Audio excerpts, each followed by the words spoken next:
It's unclear at this point what the communication links were at the time. On Sunday, the Iraqi army tried to send a reinforcing column to Ramadi's city center, but those troops immediately came under fire.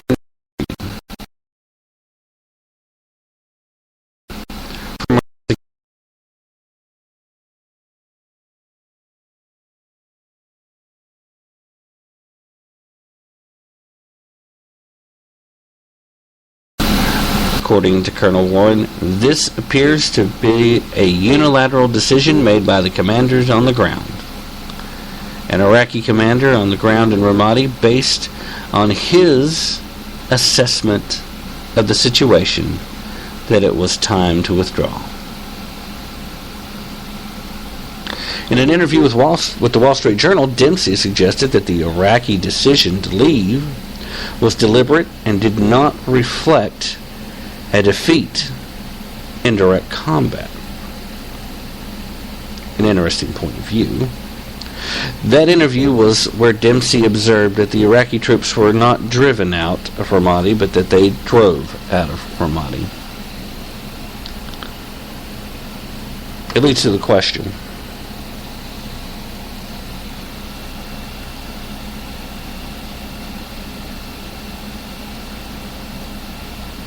why is this our role? What should be our role in fighting ISIS? ISIS has listed us as an enemy.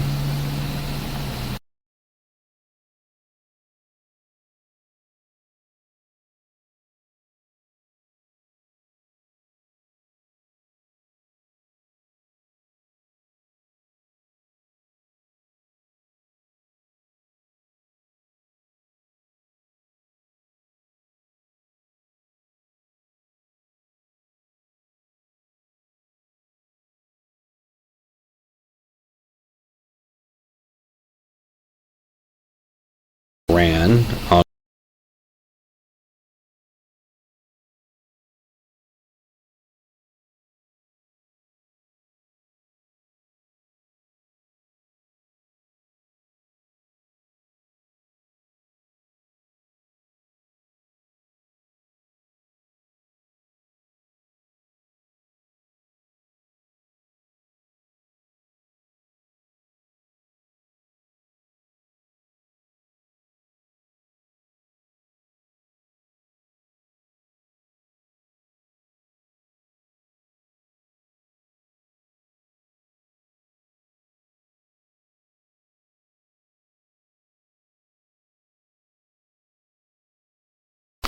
because no matter what this current administration's issue is with Assad, we still have to consider ISIS a far greater threat, don't we? Shouldn't we?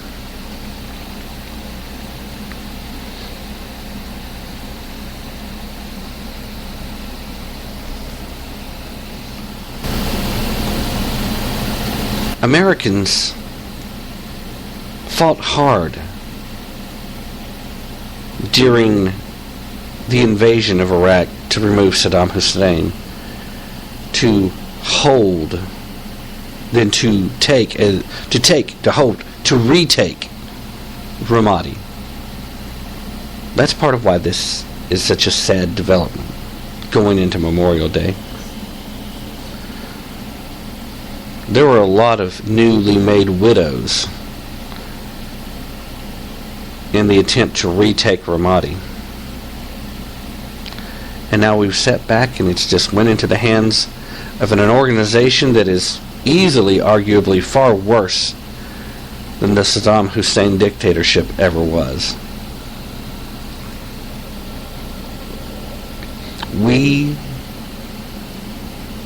have to face that reality, but instead the reality that our commander-in-chief, our chief executive, and everyone that works for him, the reality he wants us to believe is that we face a far more serious threat from climate change. And you know what?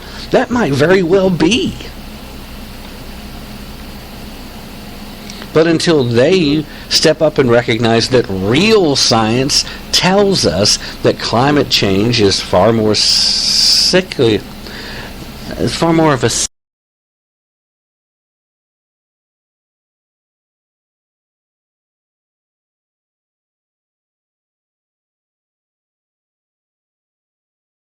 of our climate. There's lots of other factors to look at. Man's presence on the planet has had very little to do with any real climate change. So until you wrap your mind around what real climate change is and what actually causes it, there's really nothing you can do. So there's the first step. Mr. Occupier, please recognize the fact that our greatest threat to national security right now, other than your policies, of course, is ISIS.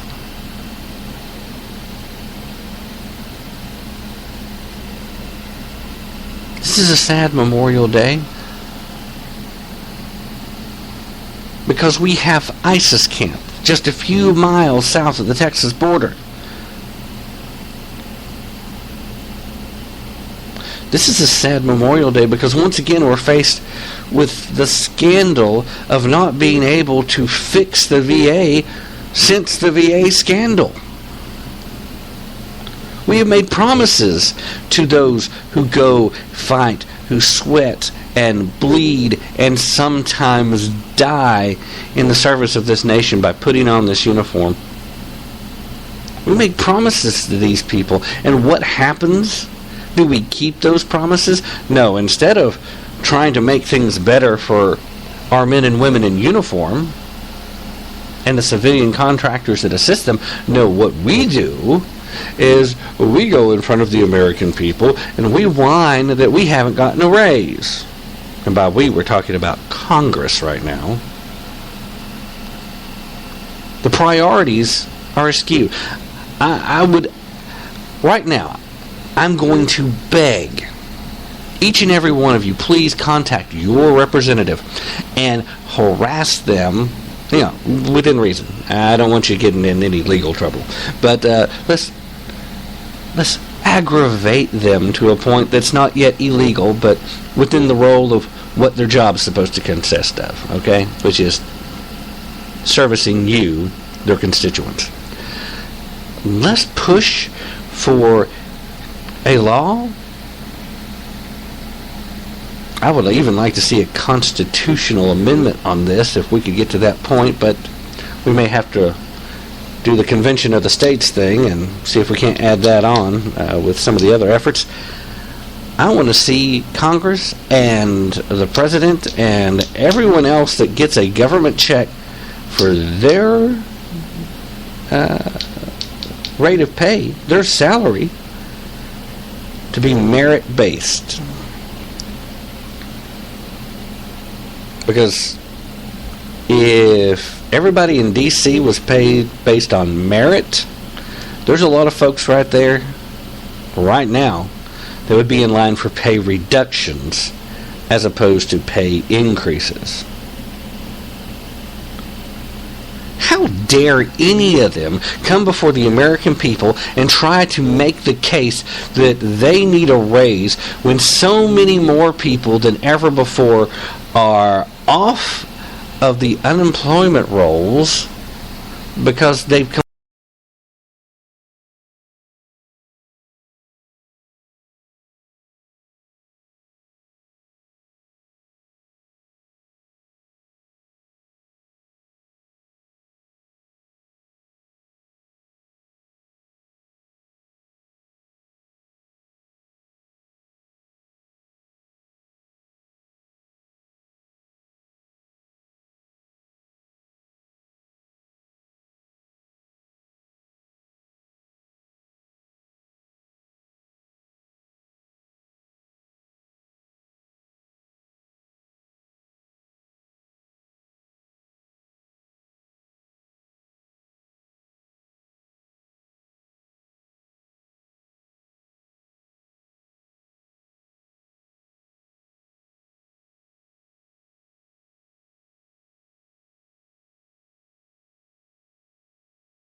Now, I wasn't planning on spending a great deal of time on air today because, well, the family still has expectations of my time.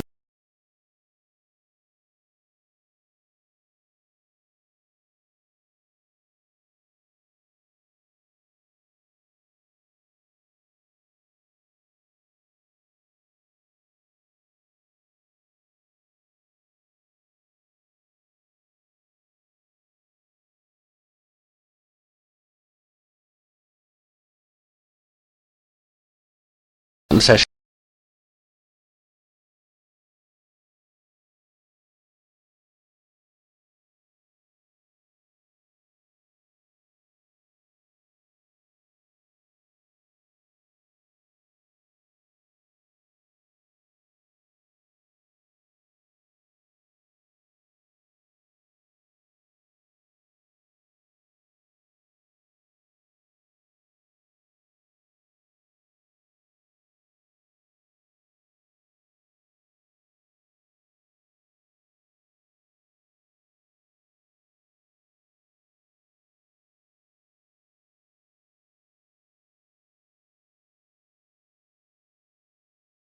For our fallen heroes.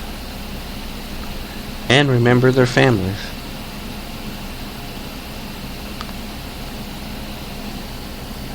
And before I sign off, I want to say right now, for myself, if you are a veteran and you're listening to this right now, thank you. I can't express to you enough how much I appreciate the sacrifices you made on my behalf and on behalf of my family. Thank you. And for the family of those fallen heroes, those people that made those sacrifices and didn't come back, and for the families of those who are currently serving active duty in a forward location, where you face that lonely time without your loved one who is off serving. Thank you for your sacrifices too.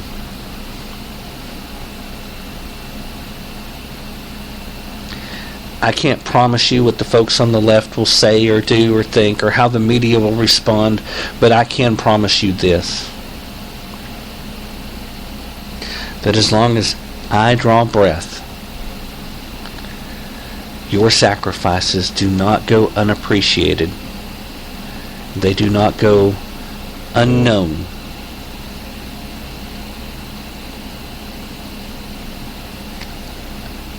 And I promise you too that there are hundreds of thousands of other Americans in this country that feel exactly the same way I do about it, who may not have a podium from which to say it, so let me say it for them too. If you know a veteran that you think needs to hear that message, please share this with them. Please let them know, even if it's just these last few minutes of the show, that you play for them. Because it's not about how many airplays. It's about making sure as many veterans as possible hear the fact that I personally want to thank them.